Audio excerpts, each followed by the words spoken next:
El mundo que se avecina. Bienvenidos. Vamos a terminar este bloque de cerebro humano con corazón, pues conociendo un poco mejor a la invitada que hemos tenido el gusto de tener durante estas semanas en los capítulos anteriores, ¿no? Conociendo bien pues cómo llega Natalia a una científica, a esa armonía y compatibilidad entre tu fe, ¿no? Es católica, y la racionalidad y el rigor con la ciencia, ¿no? Por tanto, vamos a tratar en este último capítulo precisamente esto, ¿no? Científica y católica, complementariedad y armonía entre ciencia y fe. Como hemos dicho en otros capítulos, Natalia López Moratalla es catedrática emérita de bioquímica y de biología molecular en la Universidad de Navarra. Y bueno, conversando siempre me ha parecido que tú vas bailando entre la ciencia y la fe, ¿no? O sea, vas armonizando, vas compatibilizando, no te es obstáculo, ¿no? Como científica el definirte como católica. Me has dicho muchas veces, o sea, que no te ha supuesto ningún conflicto, ¿no? Al contrario. Al contrario. Es más, me comentabas que te ha ayudado a complementar el Génesis, ¿no? Esos conocimientos de biología, de genética, de evolución, de filosofía incluso, ¿verdad? A explicar mejor, ¿no? Ese inicio, el origen de la vida, que es tu preocupación, como hemos visto a lo largo de los capítulos, central, ¿no? ¿En qué sentido te ayuda a entender el Génesis y a complementar? Los científicos, cuando buscamos por el método de la ciencia conocimiento del mundo natural, tenemos que echar las redes lejos para coger datos, sí, y entonces poderlos analizar, estudiar y tal, y sacar una hipótesis, y cuando se va estableciendo, pues establecer una teoría, ¿no? Cuando se va teniendo certeza, ¿no?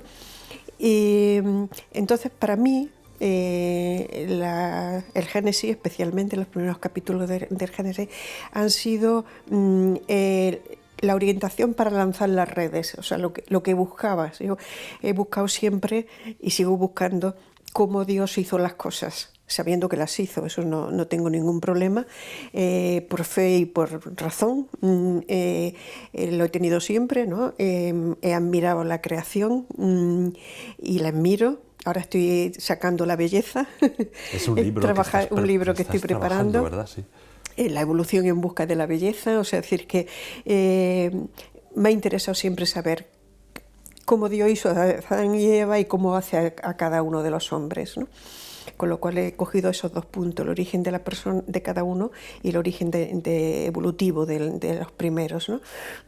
Y entonces el pensar y plantearme cómo lo hizo Dios, ¿no?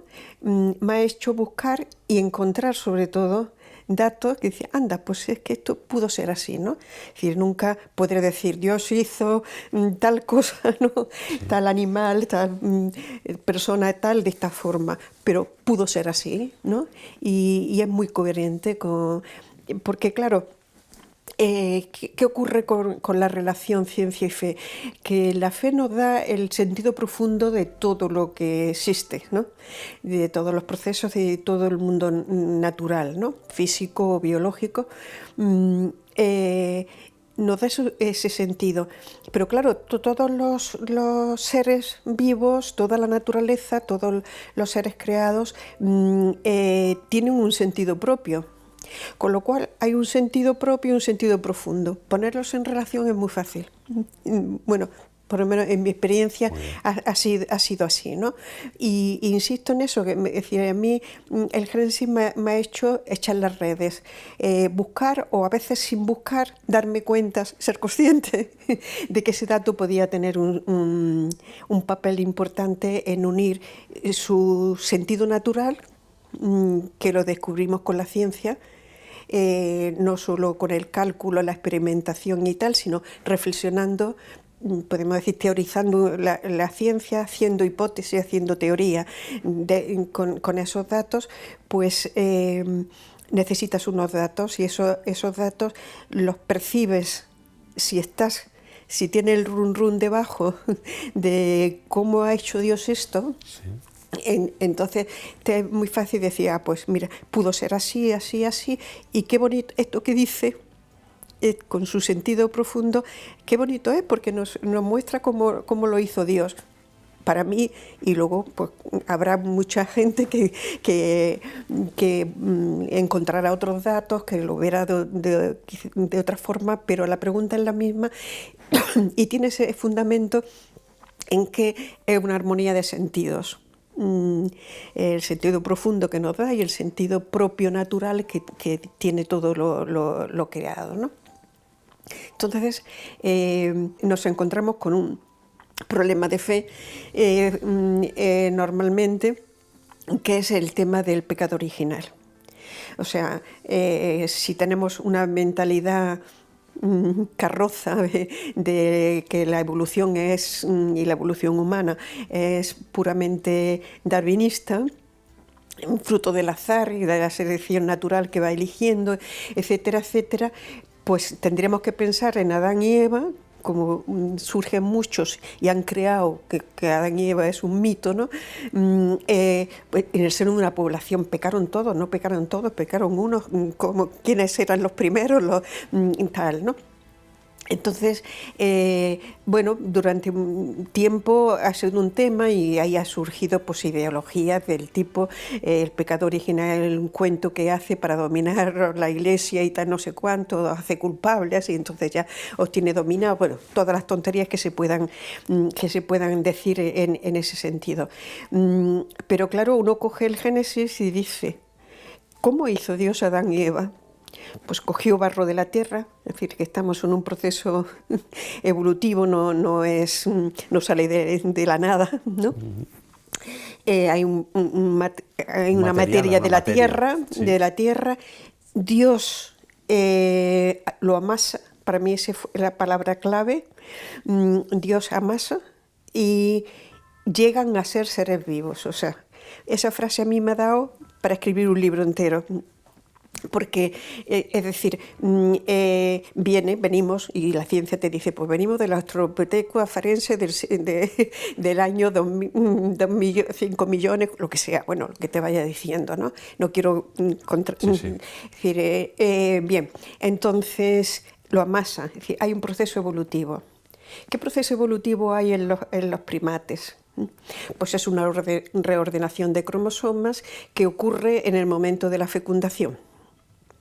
Una reordenación de cromosomas y entonces al reordenarse cambian la expresión de genes y tal y resulta un organismo distinto. Bueno, es la teoría que yo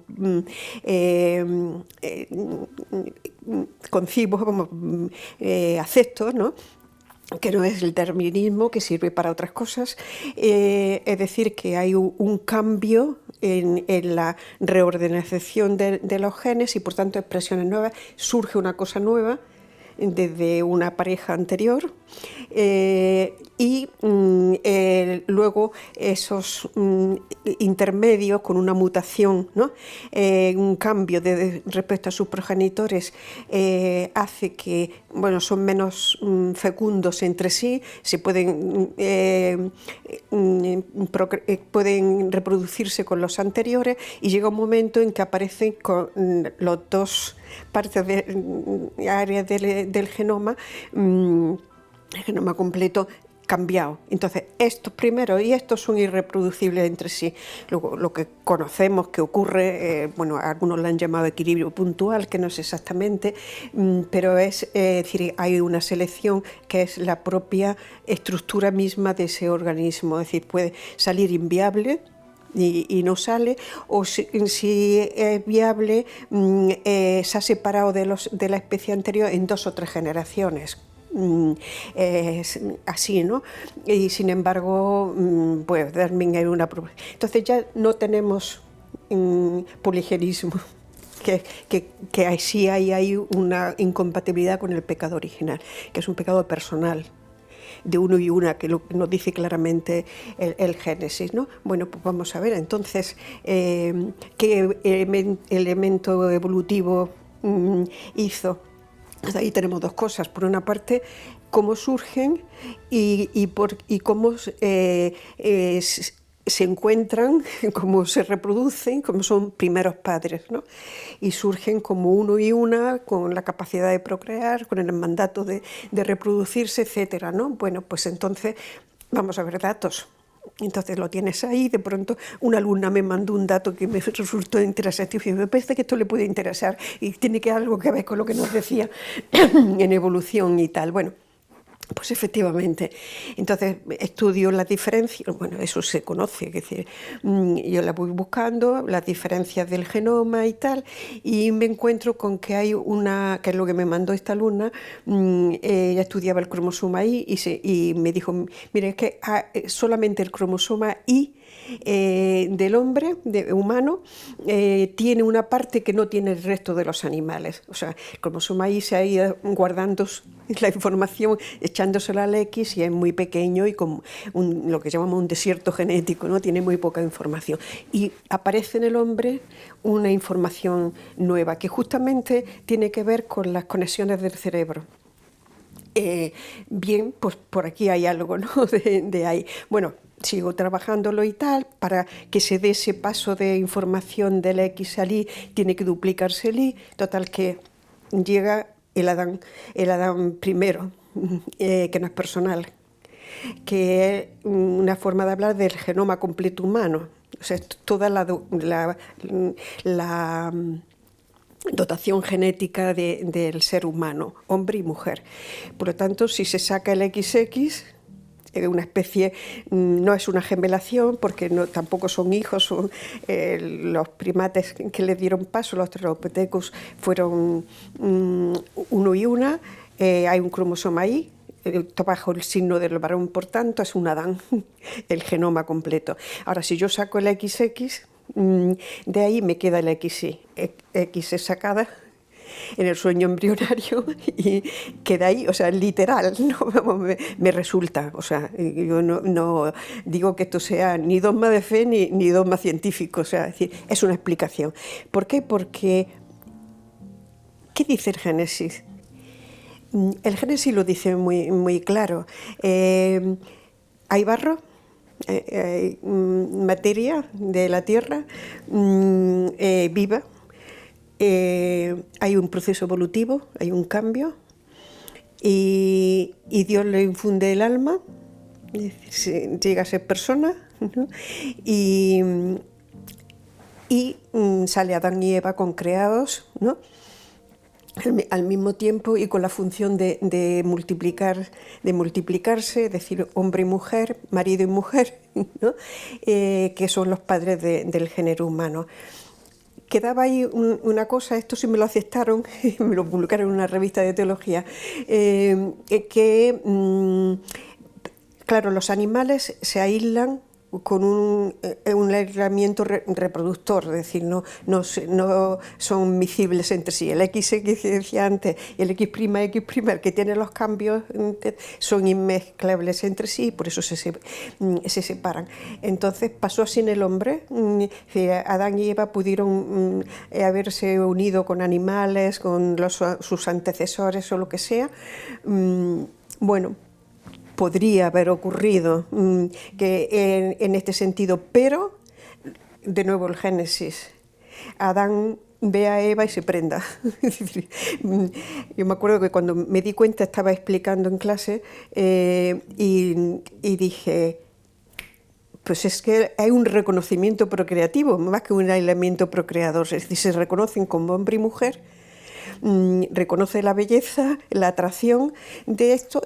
¿Para qué se va a ir con una mona? Ya. En ese sentido, así me dijo un alumno, se ha tirado usted de la moto. Pero bueno, es así, ¿no? Y lo mismo, como el origen de cada persona, como el de Adán y Eva. Es decir, hay una materia, Dios infunde un alma, es decir, le comunica libertad, le llama a la existencia a cada uno para vivir en relación con él y con los demás y con el mundo, ¿no? Y por tanto le hace libre. Al comunicarle esa libertad, con esa llamada, el cuerpo humano tiene un titular con nombre propio personal, ¿no? Y es Lo mismo que hizo con Adán y Eva, teniendo ahí que hacer un proceso evolutivo para cambiar del Australopithecus a un cuerpo humano, lo hace con cada uno de nosotros. Que es lo que material en el primer capítulo de la importancia del primer día. Del primer momento. Con el cigoto, con el... ¿no? Sí. Se reproduce la misma historia. La misma historia. Ahí en el de Adán y Eva hay un proceso evolutivo en el cual salen dos. Hay una multiplicación del material genético con ese traspaso de genes y necesita duplicarse el X, etcétera, es una serie de mecanismos y entonces pues lo mismo que sale Adán y Eva, sale unos gemelos o sale uno solo o sale unos mellizos, o sea, es decir, bueno, unos gemelos de una misma fecundación, ¿no? Adán y Eva no son gemelos, eso me lo han dicho alguna vez, oye, ¿son gemelos? No, son marido y mujer, o sea, son hombre y mujer como tales, que viene de un mismo proceso reproductivo de unos animales, lógicamente, de los más próximos a nosotros, que desaparecen por lo próximos que están, que ya empiezan a tener una pobreza biológica característica del hombre, que no le da la biología, para eso es libre, las cosas resueltas, y como ellos fueron acompañándonos en ese camino evolutivo hacia el cuerpo humano, pues desaparecieron enseguida, convivieron con el hombre muy poco tiempo. Es sorprendente, estaba admirado, ¿eh? Has visto que te estaba escuchando con muchísima atención, porque efectivamente esa es la riqueza y compatibilidad entre alguien que tiene fe y que en su haber científico y en su labor científica te encuentras, ¿no? Ha sido tu experiencia vital. Sí. A veces también me han acusado, entre comillas acusado, de buscar coincidencias, ¿no? De esto. De verdad que no lo digo con toda la humildad del mundo, de esto yo las he encontrado, me las he encontrado. Quizás porque tenía la pregunta de fondo y me importaba de fondo y por tanto es como que tienes sin darte cuenta, pero no me di cuenta para nada hasta el final, tienes como un relax que te dice esto, como que te hace fijarte en cosas, decir, anda. Conectas los puntos. Conectas los puntos, sí. No, porque hay es un don del Espíritu Santo ¿no? Entendimiento, ciencia, ¿no? Es humano. Lo podríamos entender, ¿no? Como dones que el Espíritu Santo también da, aunque seas científica, ¿verdad? Pues sí, porque es una forma, desde luego es un don, toda la formación, todo, pero que lo tenemos en la mano. Por supuesto que a mí me ha venido gratuito, ¿no? Pero es un don. Es un don, pero que es decir, sacarle partido a la fe, es decir, no quedarnos simplemente pasó así, o sea, dice esto, no, ¿qué significa? ¿Qué está diciendo con eso? ¿Qué me pide? Bueno, para eso el Creador nos ha dado también esa posibilidad de ejercer a través de la ciencia, ¿no? Nuestra inteligencia, entender los procesos naturales, ¿no? O sea, yo creo que es una complementariedad precisamente de estar hechos a imagen y semejanza, ¿no? de esa inteligencia que es Dios, ¿no? Y de poder captar el sentido natural de las cosas, ¿no? Que es fundamento para la bioética. O sea, si tú no sabes exactamente el significado que tiene un proceso, no puedes decir si está bien o está mal. Claro. Alterarlo. Que es distinto, o sea, esa compatibilidad que tú nos estás mostrando, ¿no? Que es tu experiencia vital, que debe de haber, ¿no? Algún científico que intenta meter con calzador, ¿no? Su propia moral, su propia creencia, es casi como un plan clericalismo, ¿no? Bueno, eso es distinto, ¿no? Eso es otra cosa. Eso es...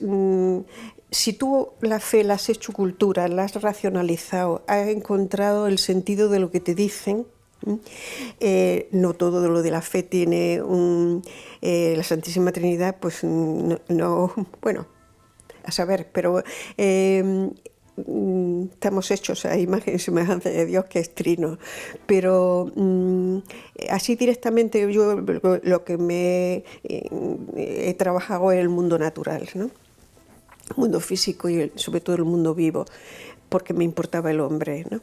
Entonces o tú tienes muy claro el sentido de los procesos biológicos y no te quedas con que el ciclo de Krebs son estos compuestos que dan la vuelta, sino qué sentido tiene, qué finalidad tiene este ciclo, por qué funciona así. O sea, le vas sacando el sentido a unas reacciones químicas, ¿no? Un proceso, en ese caso un ciclo biológico, pues si no te acostumbras a eso, y eso es, pues seguramente será también un don, pero es estudiar interesándote las cosas, no aprendiendo una serie de cuestiones, sino metiéndote al fondo. Y tú tienes ese sentido, te es muy fácil porque es el mismo sentido. O sea, Dios te está explicando con la revelación el sentido de todo, del hombre, de la naturaleza, de tal. Entonces hay unas conexiones. Poca ciencia, ¿no? Aleja de Dios, mucha ciencia te aproxima y te ayuda a entender, ¿no? Esa, bueno, ¿no? sí. Y de alguna manera eso es lo que se encuentra faltar un poco ahora, ¿no? Con una ciencia tal vez muy materialista, muy desconectada. No se lo plantea. ¿No? A mí me han preguntado muchas veces ¿por qué los científicos no creen en Dios? Bueno, son hombres, o sea, que tienen su propia mentalidad y sus propias convicciones, ¿no? O no las tienen en ese sentido, pero es muy difícil. Yo no creo que la ciencia, a muy pocos científicos han descubierto a Dios con su ciencia. Otra cosa es que hayan extrapolado, ¿no? O hayan hecho ese tipo de conexiones que yo tengo en mi experiencia personal, ¿no? Pero el científico está muy centrado en un tema muy concreto. Generalmente tampoco piensa mucho en el sentido natural que tiene eso. Es tan apasionante, tan bonito descubrir y conocer, ¿no? que te quedas ahí, ¿no? y te es suficiente. Yo siempre hablo de el último párrafo de un libro de un premio Nobel, que era Los 3 primeros minutos del universo, que terminaba diciendo: ahora vuelo de Chicago a no sé dónde, bueno, estoy viendo las nubes, tal, no sé cuánto, y claro, estaba teniendo una experiencia humana y dice, la ciencia es lo único que nos aleja del peligro del génesis.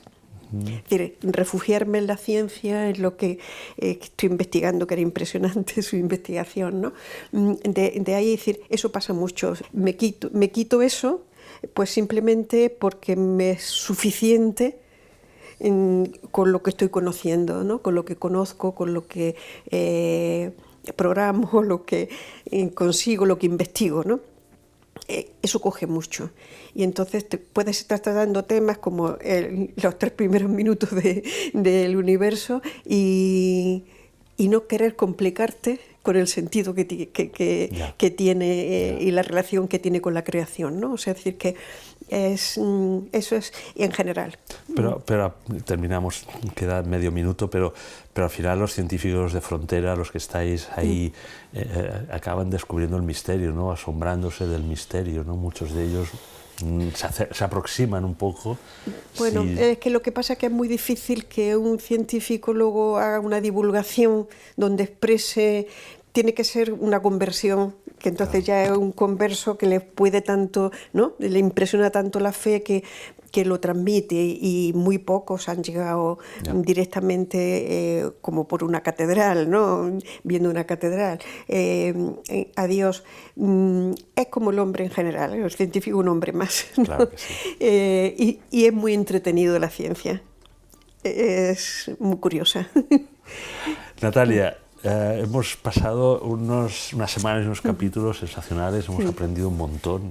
Te agradezco muchísimo la cortesía de estar con nosotros y de compartir tus conocimientos, que además, bueno, han de servir también un poco para lo que acabas de decir, ¿no? Para aproximarnos también al misterio, a admirar la creación y sobre todo al Creador. Al ¿no? Creador. Y alabarle y adorarle, ¿no? Pues muchas gracias, Natalia. Gracias por la invitación. Y que siga el libro de la belleza pronto para empezar a leerlo ya. Muy bien. Gracias, Natalia.